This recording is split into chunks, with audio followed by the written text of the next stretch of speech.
Hi there folks, Sam here and welcome to another recap of our Crows Over Capital campaign. So this week things got intense. Heated you might say. We got the band back together, we went to our last session, we'd gone to Lord Cashmere's ball and the prince had made a speech and the heroes learned basically about his vision for the future of capital, bringing the guilds and the houses together, progress with tradition and all that kind of thing. And Rolf had been given a mission from Lord and Lady DeSeo to. This will come relevant, but they said a beastly devil has followed Lord Navarre up those stairs. Maybe paraphrasing slightly, but that was the vibe. He's probably a spy, but in case he's an assassin, you should deal with that. And they're pushing for a certain outcome, which I think from a little bit of confusion on Rolf's part, didn't quite come to pass, but I think if he had fully got it, he still wouldn't have done what they were hoping for.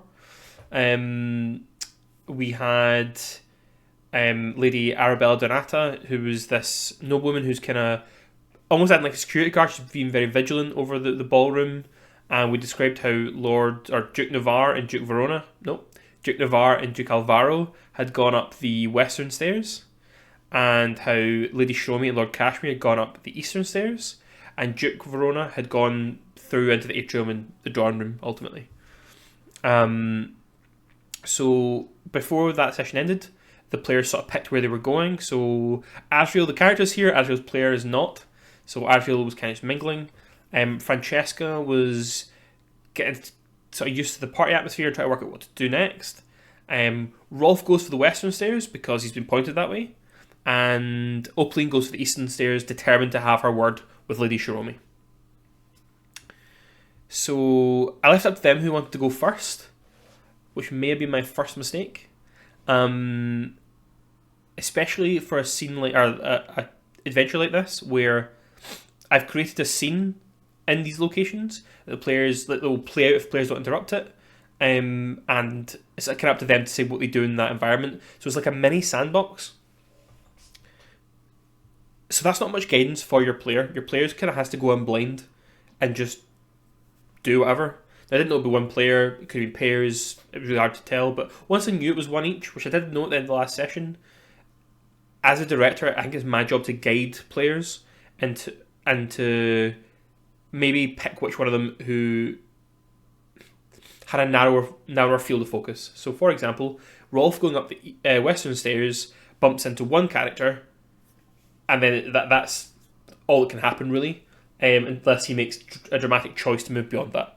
Going up the eastern stairs, which is what Opaline was doing, and we started with Opaline first, she hits the option of the kitchens or the library. She quite logically follows the library.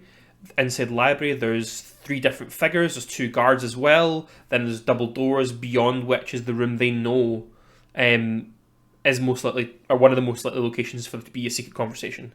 So the 2 rooms identified were the Mercury Lounge, which is this one, in the East Wing, and the Buford Room in the West Wing.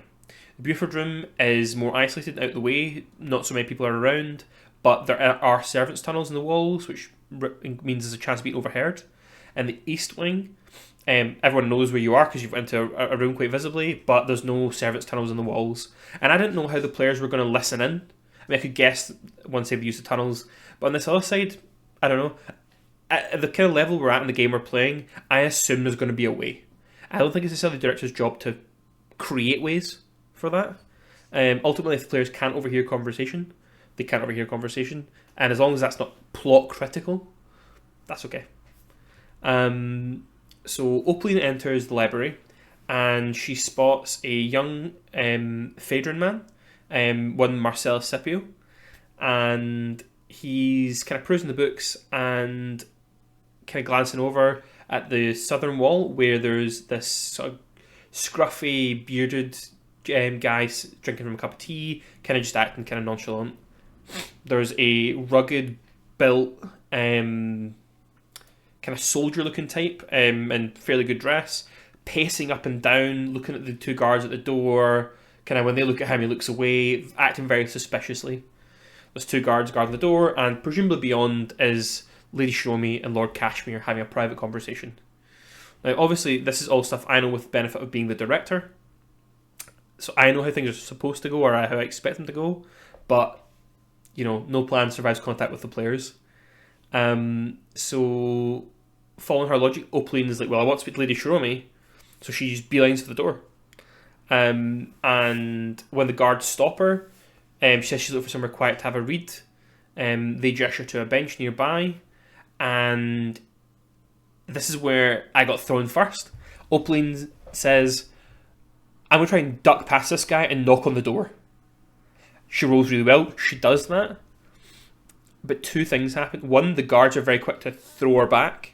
They rolled for knockback and stuff. And also, she suddenly becomes dazed. Like the condition dazed. Something's kind of like a brain fog comes on her, and she'd see that the guards are shouting at her, but she just kind of ends up stumbling over the bench and sits down, kind of head in her hands, and explains this will end, sort of save ends. So it'll probably take you, for the context of outside of a combat, it'll take her like a minute or two to kind of get her head together. While she's sitting there, Marcelo Scipio comes over, introduces himself, and just checks if she's all right. They have a little bit of a chat. He explains he's a student at the War College, which I think is the military academy, but it might be the College of Statecraft and Diplomacy. I'm not entirely certain. And he explains... I didn't really explain much. He just chats away and kind of... He's having a kind of chit-chat back and forward. Opaline introduces herself. I think just her first name. And it's a little bit back and forth. But it kind of becomes clear quite quickly that he's more distracted by these two other figures in the room. And he explains to Opaline, the guy with a cup of tea has been drinking that cup of tea for like half an hour, like constantly. Nothing seems to have happened. And that guy's acting really suspicious. And Opaline makes an intuition test and deduces that, yeah, this guy's acting suspicious as a distraction. He's providing a distraction for the other character. So, to give them names, Cosimo is the tea sipper, and the pacer is Atso. So, Atso's providing a distraction, and Cosimo's doing something. It's at this point, Opaline decides to create a distraction. So she rolls to do it subtly, but she sets fire to some of the books. So I pop up the map, I put fire, a square of fire, and I see how that's going to grow every round, because we're pretty much getting to round territory. Opaline backs towards the door that she was trying to get through before, and she's kind of saying to the guards, look, oh my god, what's going on? And as she's making all these outcries, she sees Cosimo throw something at her feet, and suddenly the world goes silent. I described, like Opaline rolled D10, she rolled high, I believe. No, she didn't, she rolled low. She rolled a 1. So that means whoever's the opponents have the initiative. They drew steel first. So I had Atso immediately beeline for the two guards. He grabs both of them and throws them at opposite walls in a feat of strength. It then turns and grabs Opaline.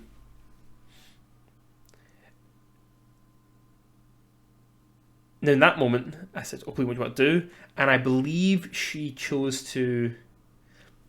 She teleported out of the grapple, and that was her maneuver. And then as her action, I think she attacked one of the... I think she attacked Atso.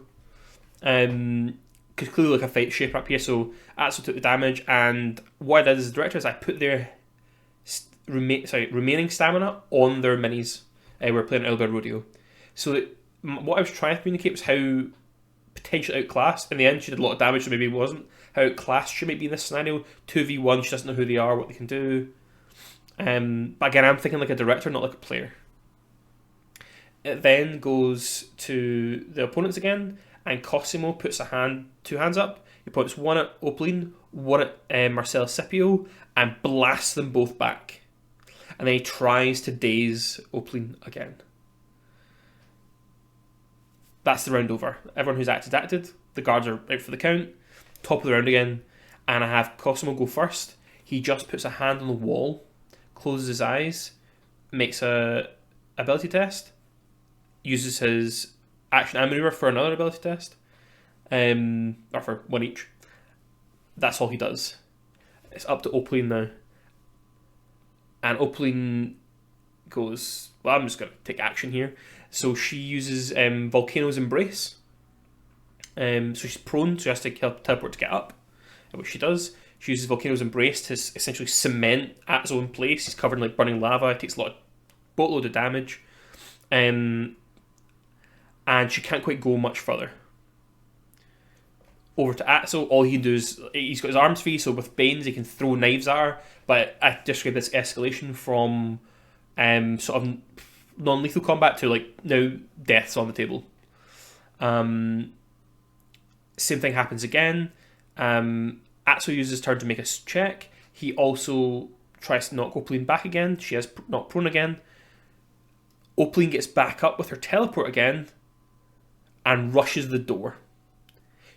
I say how it's locked. She reaches out and melts the lock and uses her remaining movement to burst into the room. Now, from my perspective, these two important NPCs are having a secret conversation, and then suddenly what they consider a perfect peace is shattered. So they've not been able to hear any of the action happening outside. The last thing they heard was the knock on the door, which they then verified with the guards was nothing to worry about.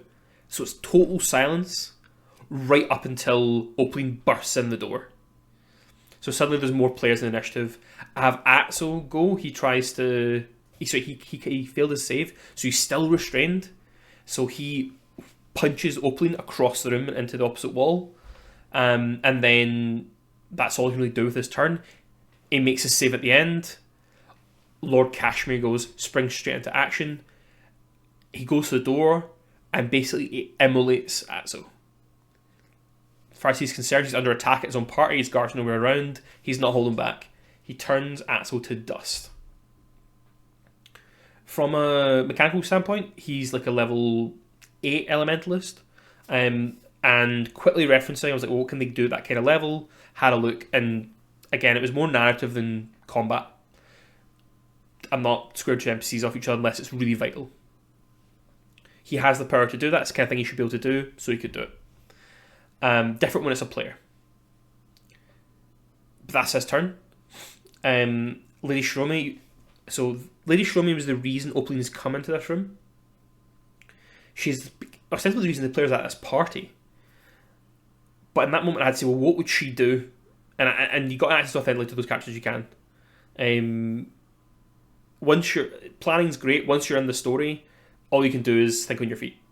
So Lady Shromi downs a concealment potion and bolts. I should clarify one last thing Lord Kashmir did, which was put out the flames which had been spreading further and further around the room, burn all his books. He takes the flame out, but he's pissed.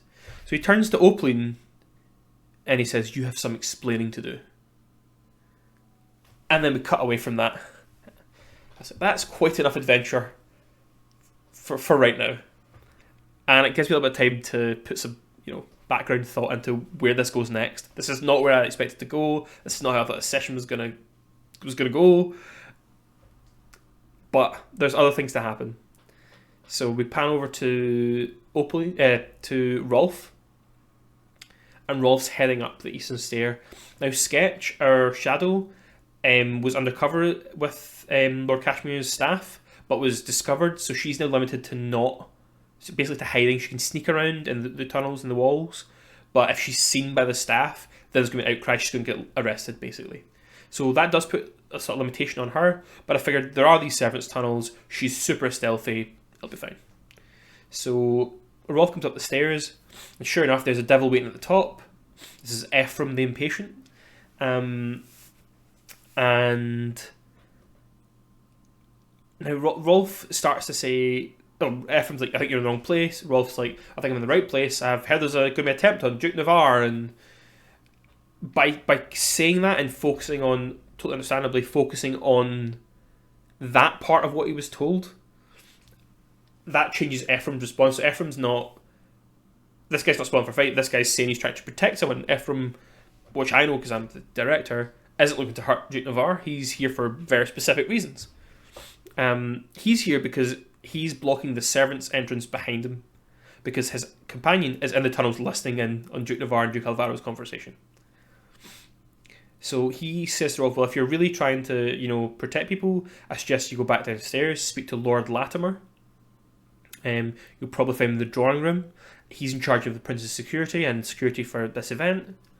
and tell him your story. He'll be able to help you out. And Rolf chose to go, fair enough, and head back down the stairs. And this calls back to what I was talking about at the start.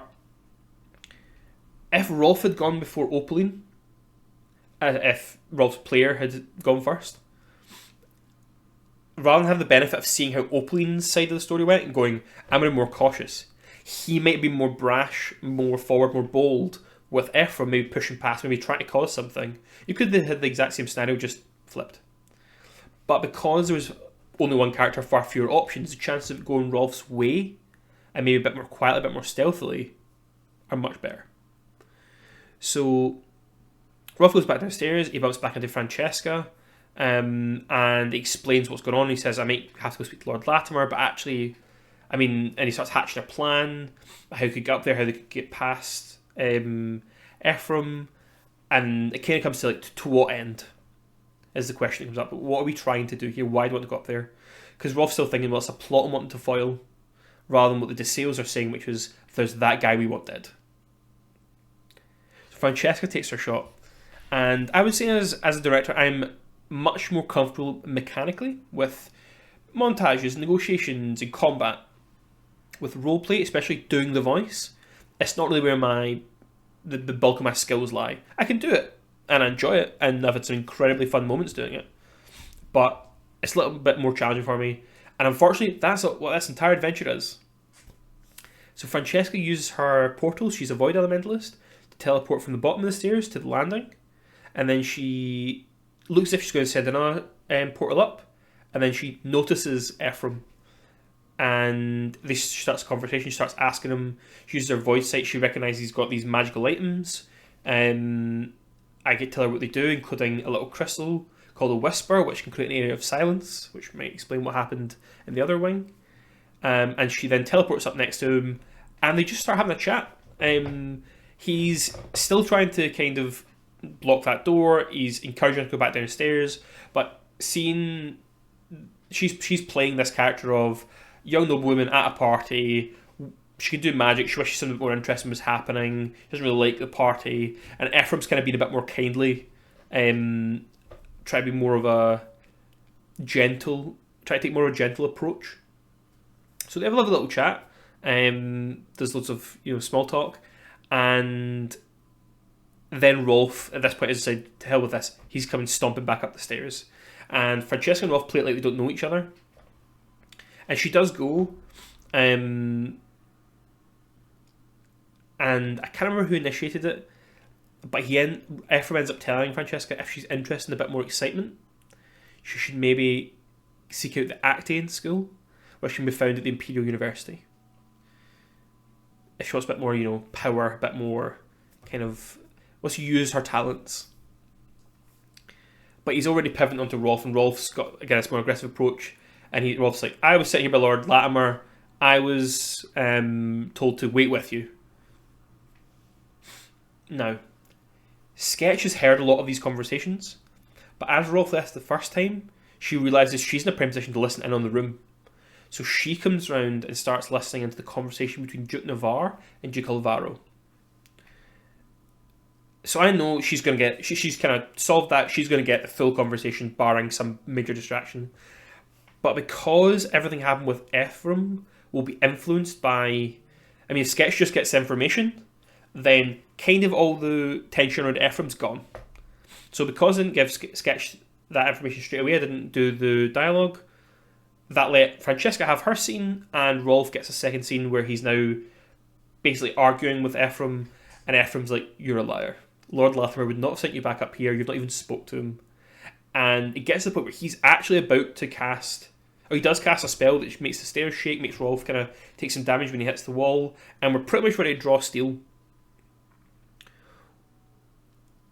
And I could see Rolf battling with, do I start a fight here? Do I potentially cause chaos? Obviously the player knows the Sketch is in a position to hear stuff, but can't rely on that, don't know what she'll hear, she might need help. And he was struggling with that, and I thought about it, and I realised, do you know what, this is the moment to just give them that information, because he's done the roleplay, he's done what he wants to do. If I let him go on, he's going to just have to pick something, he's going to have to disappear or he's going to have to start a fight. And that pressure's all on the player, and that's going to influence what Rolf will actually do. And I'd say that was just too much pressure. Take the pressure off Rolf, and I switch to Sketch and say, now you're going to hear the information. Rolf won't know that, but Rolf's player will know that the kind of information needed has been got.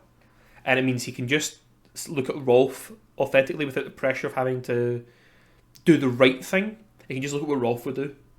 And so that's what we did. So Sketch is listening, and I do a whole dialogue with the voices for Duke Alvaro and Duke Navarre. And basically what becomes clear is that between them they've hatched a plan, or Duke Navarre is aware of a plan that Duke Alvaro has hatched to assassinate the prince. So Duke Navarre just wants to make sure it's arranged, and then Duke Alvaro starts giving him details. He's like, I don't want to hear. Duke Alvaro ignores that and gives him exactly the details and explains how the prince is going to raise a toast at the feast, and he's going to call it Lord Anso, one of the gods of capital, or gods of Rioja, to bless the feast, and the prince is going to drop dead from poison. That wasn't... It was implied rather than stated specifically poison, but the prince will die in that moment. And the Duke Navarre is the Archbishop of the Church of St. Isabella the Pitiless, who's a saint of Lord Anso. So, and also he's the premier priest in capital. Like, all the other churches kind of look to his lead. He's like the Pope.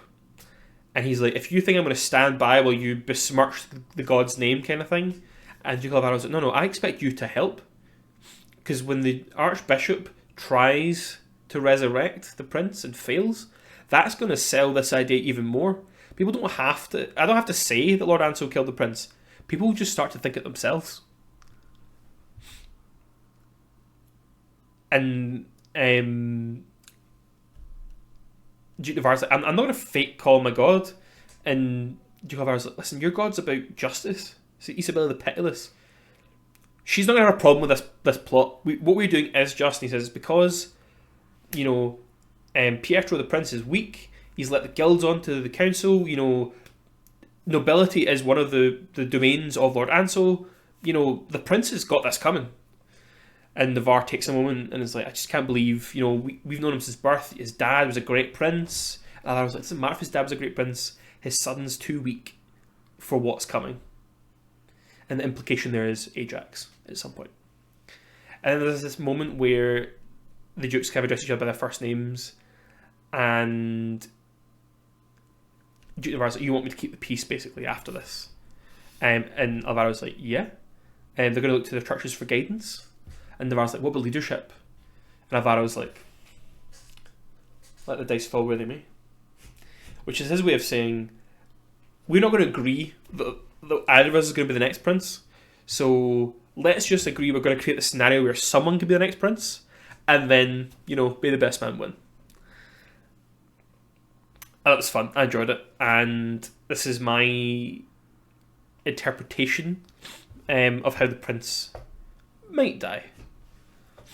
That was fun. It wasn't much...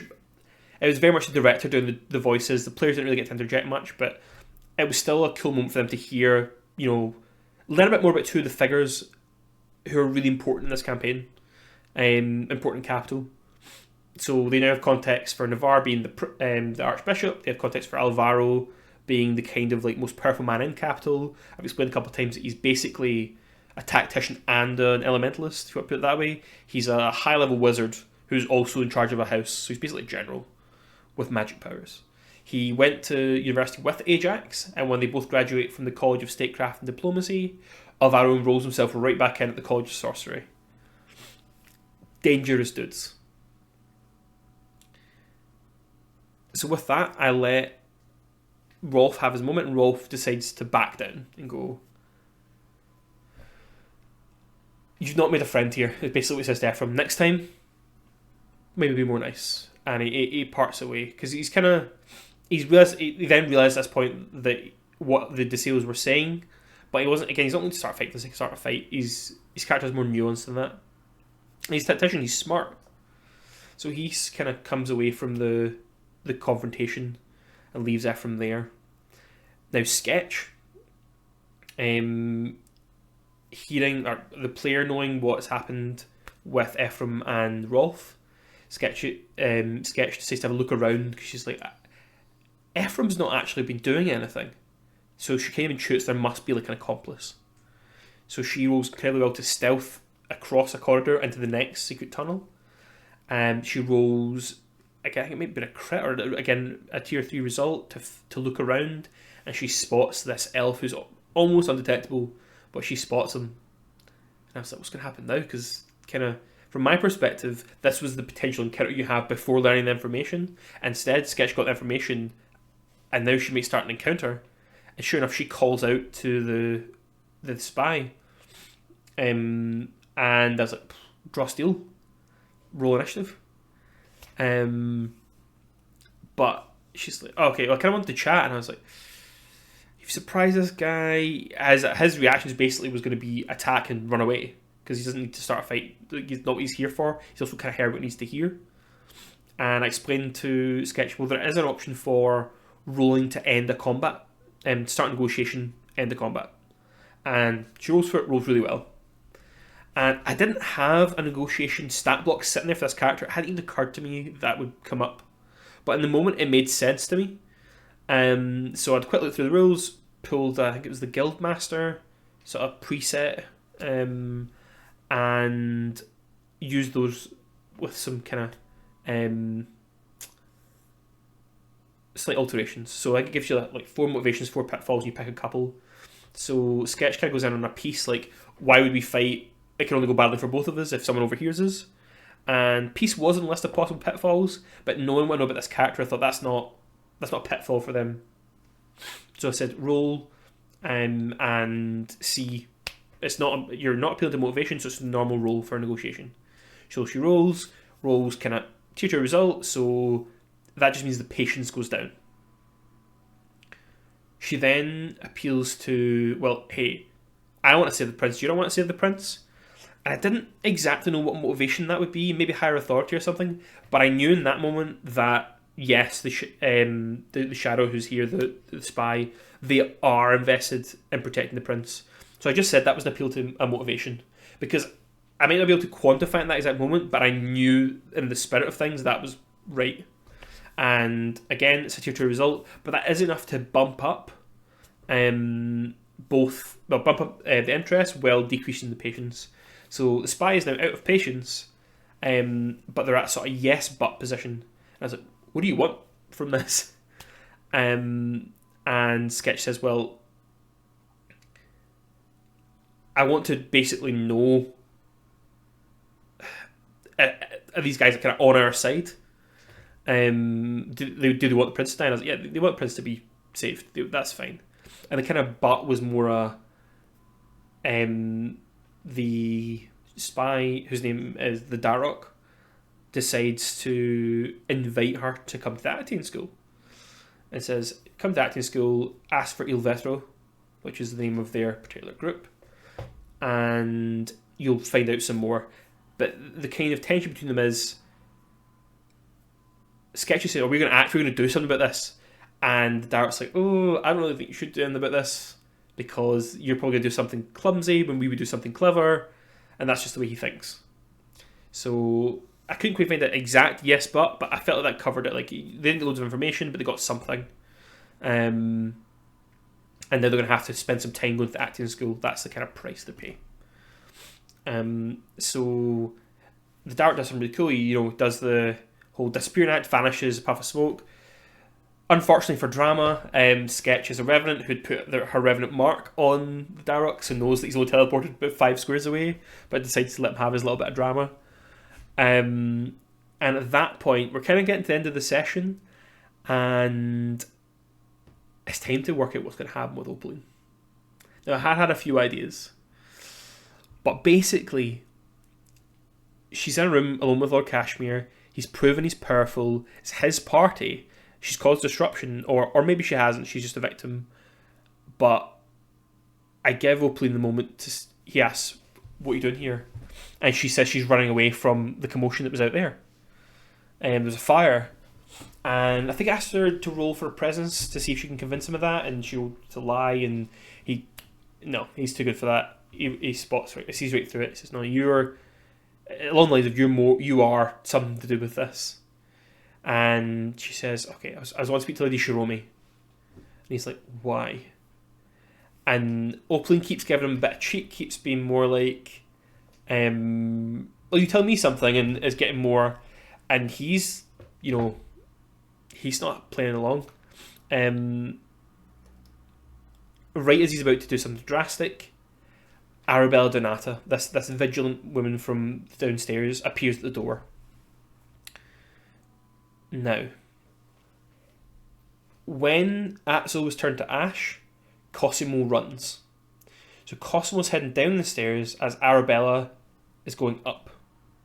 So she has to make a call when the two players go up the stairs. She's like, which one do I want to follow? Who looks most suspicious? She picks Opaline. Not necessarily because of Opaline, but more...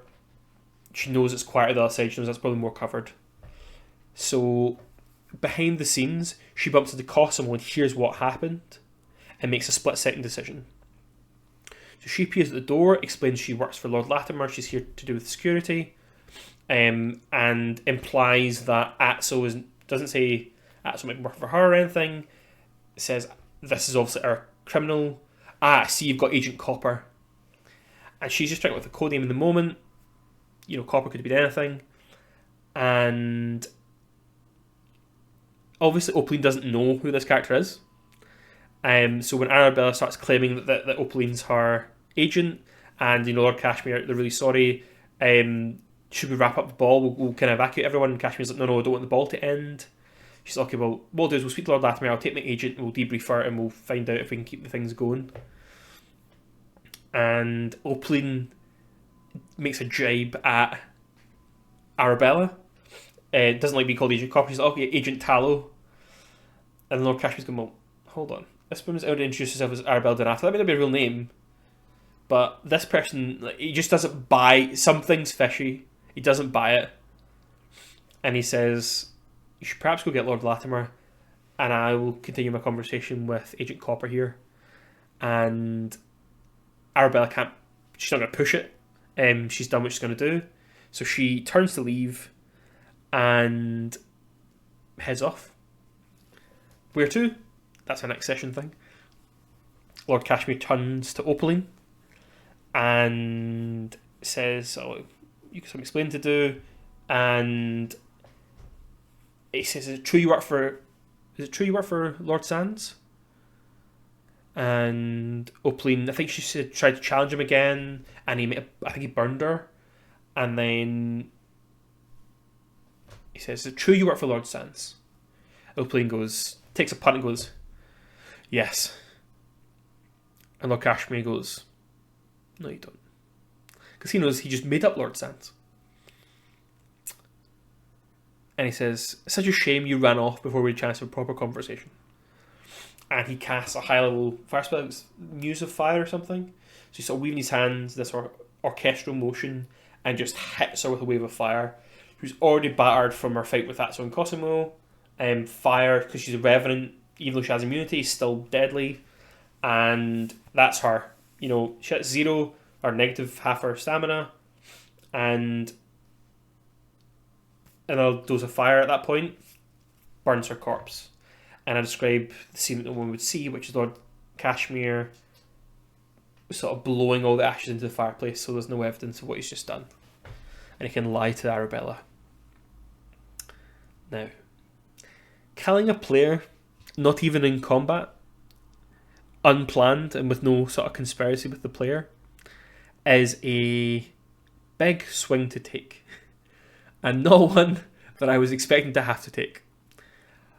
But at a certain point, again, it goes back to Elon, thinking on your feet. As a director, you should plan, but once you're in the game, you're thinking on your feet. You're doing the best you can. You can't cover all bases. Were there better ways I could have handled loads of those points? Absolutely. But in the moment, I was doing the best I could, and I thought at this point, Opaline's Opaleen's player knows they've pushed out a bunch of boundaries. They've chosen to stay true to the character and the cockiness rather than take the hand that was offered, if they even understood it was a hand being offered to them. At this point, though, they're taking big swings and they know basically what's coming. So when Lord Kashmir kills them, I'm sure they're disappointed, but it's kind of understandable. Now, what comes next? So the one little bit of preparation I allowed myself on this is Opaleen's character ages ago, I believe, found or made, or I don't know, she might have made it or was given it, a personal effigy, which is a consumable in Drawsteel. And basically, I remembered that lets you come back from the dead once. So I was like, this is a potential, consequences happen, but there's a little bit of a get out of jail free card. And I double checked, I was like, just to confirm, Azrael has your personal effigy? And Opaleen's like, yep. And that was how, I think a couple of players might have tried, was that thing that lets her survive? But it kind of meant that Opaleen's going into this with a little bit more. Opaleen's player is less scared, less freer to make choices because they know, oh yeah, I do have that little insurance policy. Session ends. Make a couple of notes, and I was like, I'll just read personal effigy. Personal effigy says, if you're within 5 squares of the body or the remains, within 1 minute of their death, they come back to life. Azrael's downstairs in the middle of a party with no knowledge he needs to be somewhere in 1 minute. Yikes. Now, this is where, this is where the big money for being a director comes in. That's why we get paid the big bucks. We have to sit here and weigh up options. Death should be a consequence, but especially in something like Drawsteel, a heroic death and a death you choose to have, like a Hakan using their doom sight going out in the last stand, or someone holding the bridge, that's expected. Dying because of intrigue gone wrong is less expected, I feel. So I definitely want there to be room for Opaleen to return, and for this not to be the end of her story. And obviously, I mean, the effigy is right there, whether I want to do it or not. But I'm kind of left with a couple of options. Azrael follows a god of fate and storm and is already in this campaign pretty much been teleported to where he needs to be. So I could have him literally be, gets a message in his mind to go upstairs, or he literally steps through one doorway and appears in the doorway to the room, and that brings Opaleen back. And that's kind of like the fate angle, but although it fits the plot, it's very DM Fiat, and I don't want the players to feel like, oh, it's okay, the director killed that player, but then he creates the exact plot scenario he needs to for them to come straight back. Does that feel a bit bad? Opaleen has a Firefox familiar. They could, still be around, and they could, protecting Opaleen could run and attract Azrael's attention. They maybe on some level know he can help because he normally heals. It doesn't necessarily understand about the effigy, but that could work. And the one other idea I have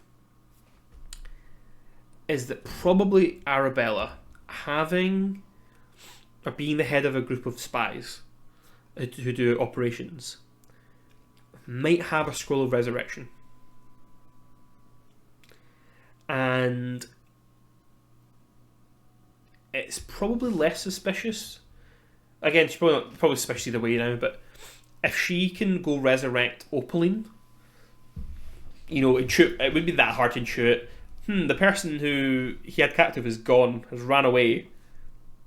My dude's Ash, there's a fireplace in this room, and goes over there and tries, scroll of resurrection on the ashes. Would she do that on the basis of she's just guessing that Opaleen knows something? Or, because why was Opaleen there? Because in her mind, obviously, Kashmir is the bad guy. And her agents were trying to listen in, but Opalines kind of disrupted her agents and barged in. I think she just wants to speak to Opaline and find out what the fuck was going on. But it's whether Arabella would want to use that precious resource she could use on her own man. And maybe she knows, you know what, I'll gather up his ashes. If I can get another scroll later on, I can use it on him. I'll get this person right now. Because it's probably a lot easier to gather Azzo's ashes than Opaline's.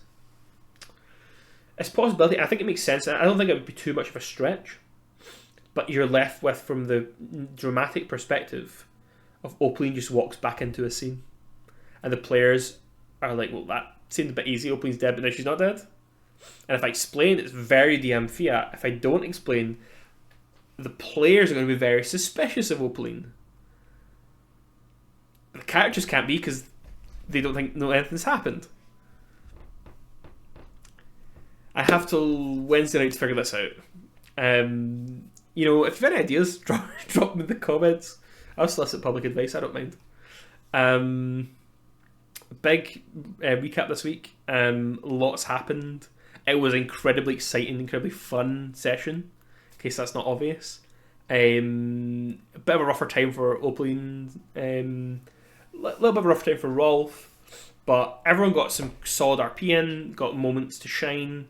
And I've said to them, like, well, the party's wrapping up now. Like, maybe the party's not over because of the fire, but it's definitely winding towards the end. You know, important conversations have happened. People are heading back to the main room. And as a director, I'm closing off these other little things that are happening. So the window to catch Duke Verona's conversation is gone. They've already heard Duke Alvaro Navarre's. Lord Kashmir and Lady Shalomi's conversation is gone. And pointing the players toward this being a wrap-up. We're heading to the door kind of thing. And I've said, I've asked if would they leave without Opaline. I think they probably, their characters, in my opinion, might, but I don't think the players would. Which means they'll have to find out what happened to her. But what I'd say is, the assassination that they overheard is due in 2 weeks. It's going to be the summer fete, the Prince's summer fete at the Colosseum. So that's 2 weeks to, you know, they could have 2 weeks of respites, you know, do some investigating, make some items, that kind of thing. What do they want to do with that time? Because I can prepare the fete, but if they don't tell me what they want to do, I can't prepare it. And so far they've said they want to go to the acting school. Makes sense. Francesca has a personal reason for wanting to go, and Sketch now has a plot relative reason to want to go. So makes sense. I'll be fleshing out the acting school. But what other things they might do? I think they mentioned going to Lady Valletta with their findings, because she's kind of contracted them to, or is helping them in return for them finding out more about what happened to Lilac Knight, because she wants to know why her ritual failed. Maybe that's something to reach out to. Do they have contacts at the university they can get to help? I think at least some of them decided they do want to save the prince, but I think these are the kind of conversations we'll have over the next little while, and at least I know I can prep the acting school and then stimulate the conversation to find out what else they might do in the next little while. It's going to be exciting. The Summer Fete is the climax of the adventure, the whole adventure. I think it will be a couple of sessions. I had to flesh out a lot. But I don't even know if the players will reach level 3 by the end of this. I think the way the leveling's worked, I think the leveling's changed slightly, so they would have reached it. I think they would have reached level 2, and then when the rules changed, they actually didn't have enough to get to level 2, but I was going to put them back down. But then they've now just crossed the boundary of having enough, but they're miles from level 3. So I'm sort of adjusting, tweaking, rebalancing, and we'll see what happens. I have some fun ideas. I've enjoyed this. It's a really fun plot. It's a really cool intrigue. I'm really excited. If the campaign continues, we'll have a little break and we'll chat about what we'll do next. But if the campaign continues beyond the Summer Fete, it all hinges on what happens there. I'm not going to go into too many details in case the player watches, but there's like 3 big things that I imagine happening, leading in 3 different directions. There's one where they're kind of like the free agents have to do what they like, and they choose to go follow a side plot. They might end up in deep trouble, and they're going to end up doing this sort of Suicide Squad plot. And lastly, they might just end up in the middle of it all, staying put and having choices to make it what happens in Capital. But what I'm looking forward to is much more sandbox play. There not being the one big plot. So timeline of Capital. We're a couple of years before the Chain of Acheron arrive. But we've kind of covered most of the major things that happen in the city. So what happens between now and then is complete open. There's not an overarching plot I have in mind. There's loads of considerations. There's loads of things that can happen in reaction. You know, if the prince is killed, then the fallout of that could really fun to look at. But I really want to double down and focus in on what the players want to do. I think Draw Steel is really a game of ambition. It's a game of heroism, but ambition's a big part of that. What do the heroes want to do? How do they want to be heroes? And I really can't wait to find out how they want to do that. But until next time, cheers.